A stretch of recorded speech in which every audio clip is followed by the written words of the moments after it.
remercie la Ligue des écrivaines marocaines sous l'égide de Badia Arradi et de son équipe pour avoir rendu réel cet événement fantastique et avant-gardiste. Personnellement, je fais l'ouverture avec mes tableaux avec 2 thèmes. La première thématique, c'est les icônes de la plasticité au féminin, dont j'ai écrit un livre.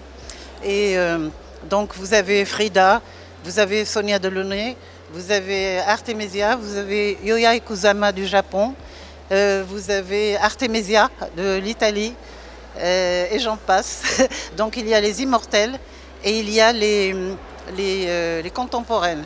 Et dans les marocaines, vous avez Chaibia, vous avez Myriam Mziane, vous avez Zahra Zeraoui et Baya l'Algérienne, parce que ça a été comme notre Chaibia, une femme qui s'est faite d'elle-même et qui a été aidée par André Breton et les surréalistes. Donc c'est vraiment un parcours aussi extraordinaire pour Hassami, c'est-à-dire elle n'a fait aucune école et elle a été au sommet de la gloire en France et ailleurs, elle a fait le monde. Pour honorer nos écrivaines africaines, j'ai SARS pour faire 2 tableaux de bienvenue. Le premier, j'ai essayé de faire mon Afrique bien-aimée, nostalgie d'un village heureux. Parce que pourquoi ce choix-là?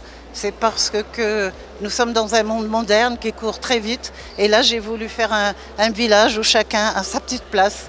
Et donc, un village nostalgique. Le retour, c'est comme nous, lorsque nous allons à la campagne et que nous voulons changer de ce poids de la vie.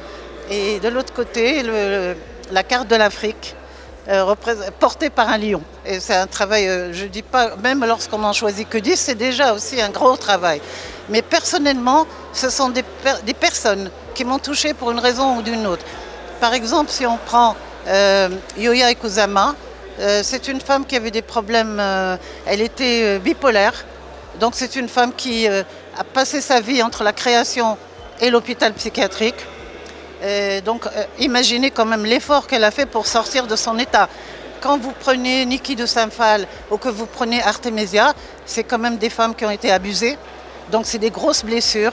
Hier c'était la journée de la femme et donc ces femmes-là, des fois ne se sortent pas de ces blessures. Et l'art, par contre, comme l'a dit André Malraux, c'est un pont, c'est le plus court chemin entre l'homme et l'homme.